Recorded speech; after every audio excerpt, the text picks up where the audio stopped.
watching VSA here on News Center Television, looking at Nigeria's coming elections.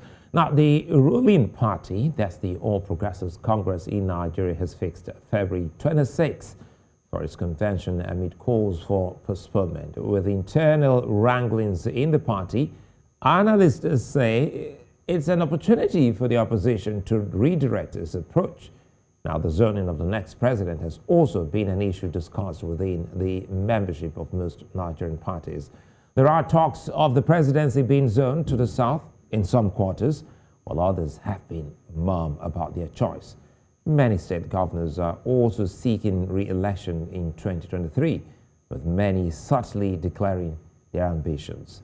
New oppositions are also emerging in various states, and the coming weeks will reveal more. The APC and where its next leadership is headed has also been a burning topic, with some known names being in the mix. The race to 2023 is hitting new gears. I have with me now Chima Nnaji. He's a legal practitioner. Dr. Nnaji, good to see you and thanks for your time. Now, quickly, and I'm quite sure you've been following, as always, developments in Nigeria. The ruling party says it has 20% of Nigeria's population. That's huge. Now, as its members, do you think this gives it an edge during elections, if you do believe? That is exactly the point, if I do believe. Where is the proof? All these political parties, none of them has membership registers. That's why the issue of direct, indirect, and whatever type of primary have become an issue, because they just cannot show their membership. The whole thing is so fluid that it is only the quest for power that drive membership. For those ones in opposition, they leave to go to parties that are enjoying some measure of power, either at the center or at the state. So there's nothing that is ossified as in normal political climes where democracy has taken roots. So I don't think that claim may be anything close to the truth. So in other words, if that claim is, well, discarded, taken out of the window, it leaves us with some of the key things people are saying about some of those who may run, for instance, Nigeria's vice president. Some have said Professor Yemi Osinbajo doesn't have the structure. Some others have said, well, even without the structure, he may have a coalition of Nigerians coming together.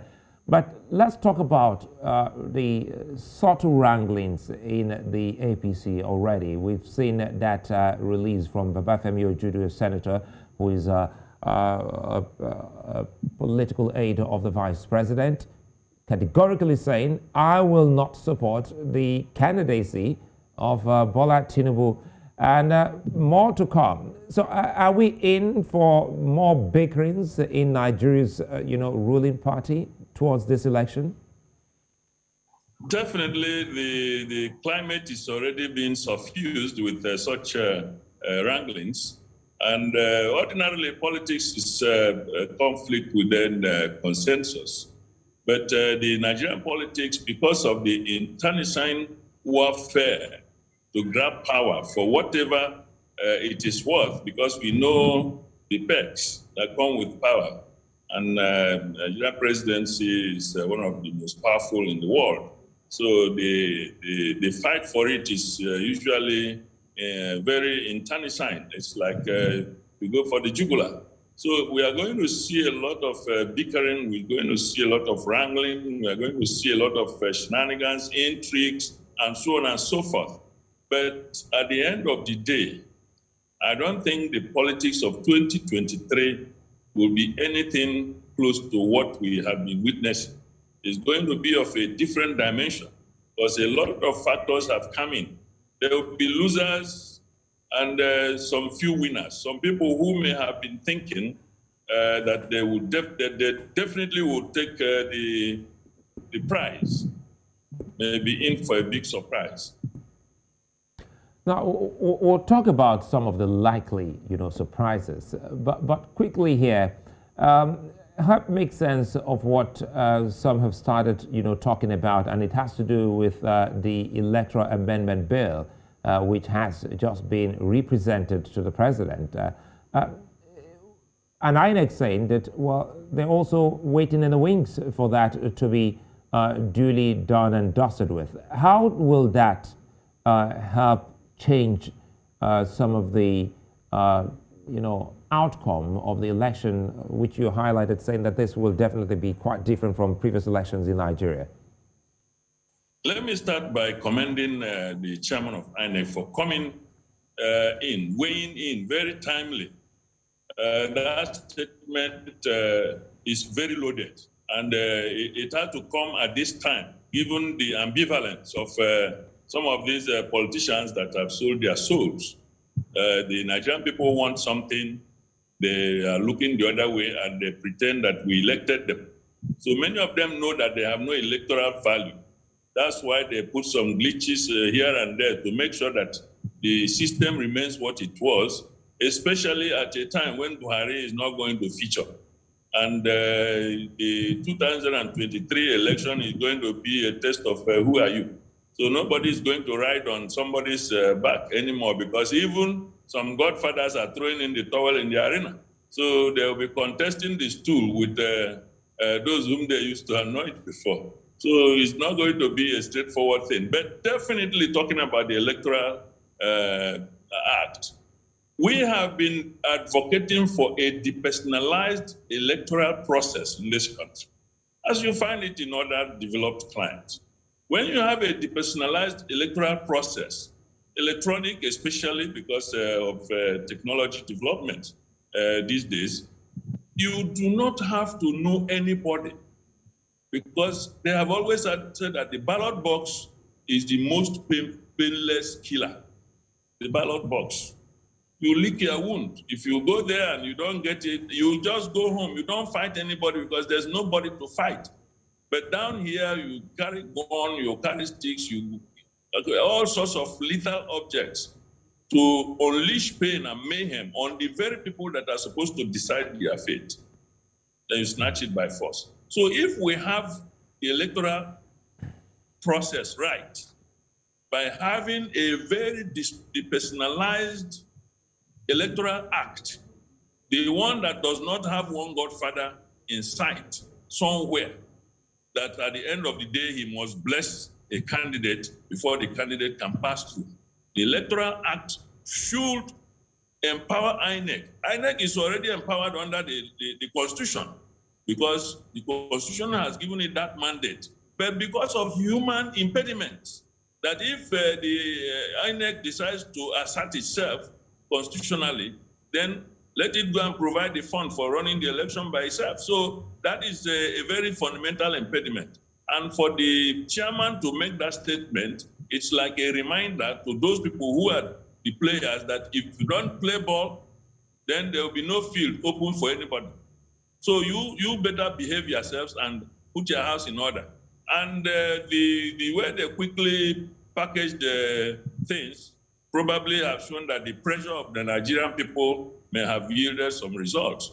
So I think the president has no option than to do his job, because this president has always put Nigerians under unnecessary stress because of the shenanigans of his party members. Those who will tell him do this, the other ones will say don't do. And it appears he trusts some of them. So they are taking undue advantage of that. Simple job to sign something. Then we will wait until 1 year. Then he brings one reason. So I just hope that he does not come up with one reason again, because in another forum 2 days ago, I had cautioned that the National Assembly should override his veto and call the bluff. Because once you have engaged on this business of dust and come back, you say there's another dust somewhere, So there's issue of time. We don't have the luxury of time.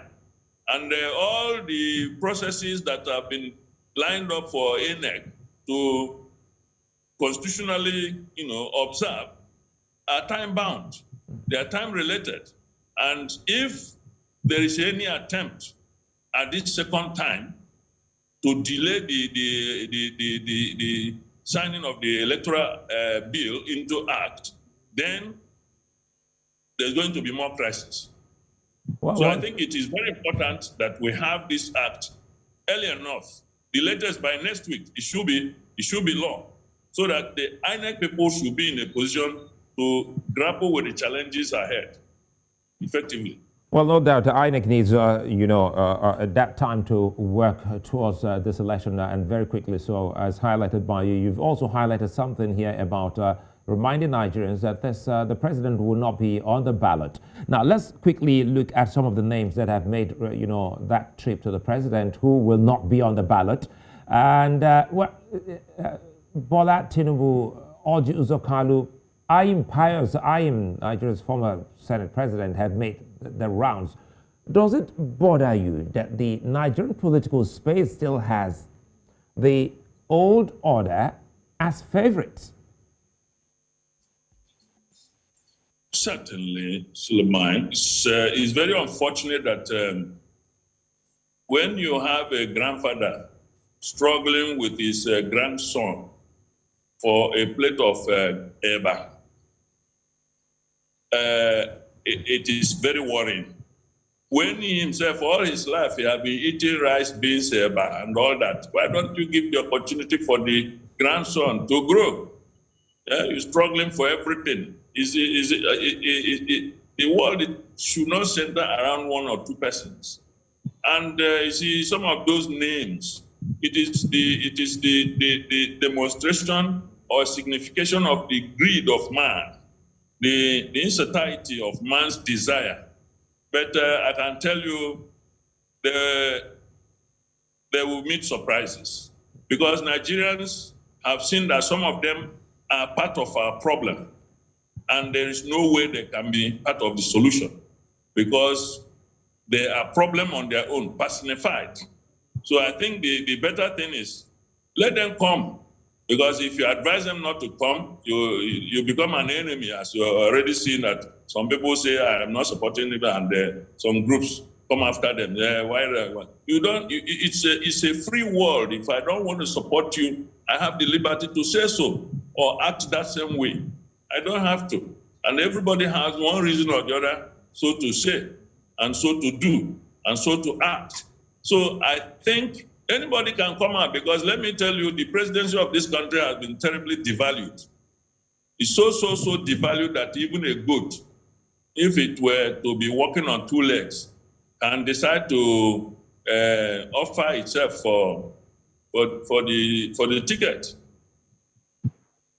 Well, that actually leaves a sour, taste in the mouth. But quickly, let's take two names from both divides of two main parties in Nigeria.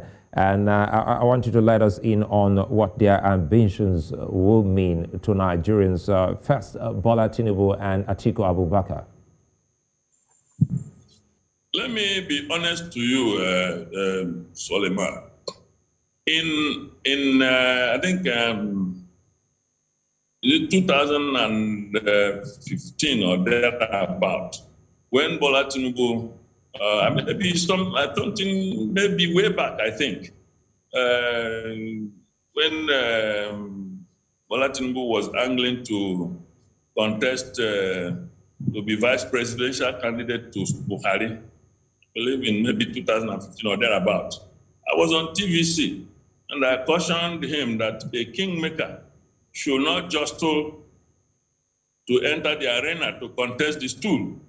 Otherwise, the dust for that contest can blind him, because he has not been used to coming down from that high horse as kingmaker to struggle on the grass. And somehow it appears that there is some truism to that. Now he's also coming into the arena. He has every constitutional right so to do. Because sometimes when you send people on emissary, they go and they may not effectively represent your interest the way you want it. But if you don't have very good legs, it is not necessary you trying to trek down to that location. Otherwise, you may have some fractures. So I think it will be better that Tinubu should have stayed back and played the role he has been playing and earn the respect of those he has made. But to come in, because they say when everybody comes outside, you put up your hands open. The manna can fall into the hand of the Father, it can fall into the hand of the Son, it can fall into the hand of the godson or the great-grandson. So anybody that grabs the manna will run away with it. So, and that means you have become a competitor instead of a godfather anymore. So that is one caution. And you see, the case of Atiku, when you stay too long at the village square, you start seeing ghosts. There's some element of hallucination. You made me chuckle on that. I love African sayings. Can we go over that again, please? When someone says... You see, for those who understand what village square means, incidentally, your program is village square, so I'm at the village square now. So take us through that again. You say when someone says in the village square. When you stay so long at the village square, seeing people passing up and down, at a point, you will start seeing ghosts. That is, you can start imagining things, even you can hallucinate. So it's not good to stay too long at the village square. So the implication is that Atiku has been a professional presidential candidate or nominee as the aspirant, as the case may be. And he's getting to a point of what, like Obasanjo, I think, would call do or die. And that is not very good for his image. He may have the best intention, he may have the best program, but if the system is not allowing you, please, time is of essence. You cannot die a presidential candidate. Let him give way to younger people. The world is moving towards digital technology, and those who know how to work it. We need speed. The next president is not a managed president. Even if you are sagacious, if you don't have the strength, you don't have the good health, you don't have the mobility, you don't have the passion, you will still deem us into more problem. This country is sinking now. So we need a highly cerebral person who understands modern economics and how to use certain statistical and digital methods to predict things, and who will compete at the world stage, because money is not everything. This is the world of ideas now. It's not a world of money, because ideas generate money. Money is only a slave. It goes on errands for the person who has it. Those who can generate money are those who have ideas that can translate ideas to money. And the money will now begin to go for errands for them. So let me jump in here. Sorry to cut you here because we're really almost, rounding off. Let me bring in this. Now you're talking about money. I recall then Obie Ezekwesili has said that money will fail in 2023. And I also recall Fela Durotoye, a young Nigerian in the run-up to the 2019 election, also saying the same thing. With Nigeria's massive poverty rate, which you highlighted earlier on, is there a slight chance that money politics will truly fail? The old brigade know only one thing, how to throw money. And they have worked very hard to impoverish people and make the system degenerate. But what will happen is that people will collect their money and go to where their future lies. Let me tell you, many of these people hustling and jostling for positions are those who will leave Nigerians at the bus stop and drive away the rickety bus. So many Nigerians will be stranded under their watch. So S.E. Catherine said, I intend to, I'm interested in tomorrow because that's where I intend to live. So because many Nigerians are within the youthful bracket, they don't want to belong to a group that will be leaving the bus stop in a rickety bus.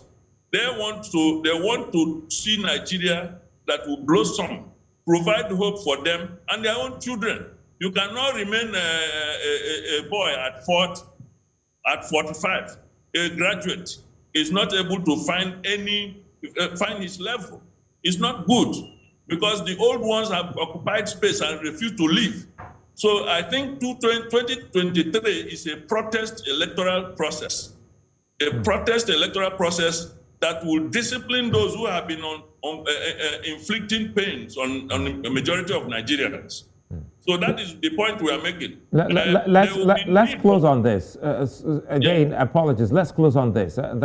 We haven't seen great representative politics in Nigeria for a while now, Dr. Nnaji. How can those Nigerians willing to make an impact make the most of representative political aspirations?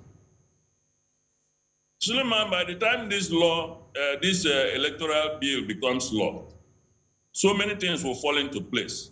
Those people who had always been afraid of joining politics will come out. And you'll find that people will be bold because they don't have to kowtow going to a particular godfather in a cringing manner. You may still have godfather, but that is not in the sense that he will determine the measure of oxygen you will take, political oxygen, so to speak. So with this act, and they know it, that's why they are working very hard to kill it. But the movement, the overwhelming support of Nigerians, many Nigerians have weighed in. The kind of people that we never thought would say anything on within the center stage of politics. Many of them are talking, and journalists have taken the mantle, and we have all been able to push the frontier. I believe that the president has no choice. Even if he doesn't like legacies, I believe this time around he must do something. Otherwise, it will leave him to live in regret for the rest of his life. He should flow with the tide. The Nigerian people who voted him overwhelmingly, who even died in order to make sure that he gets there, this is the only time that he can look them in the face and say, I am with you people. So he should just sign Absolutely. Well, I think it's a fine place for us to leave because my producer is already telling me don't stay too long in the village square so that you don't get to see ghosts. And I'm not ready for that business. Well, anyway, speaking seriously, we'll be talking more on the road to 2023 elections daily here on the square. And of course, Nigeria will elect a man or a woman of their desire. Many thanks for being such nice company, Dr. Chima Nnaji. And of course, to our viewers watching across the continent, many thanks for watching. I'm Sulaiman. See you again.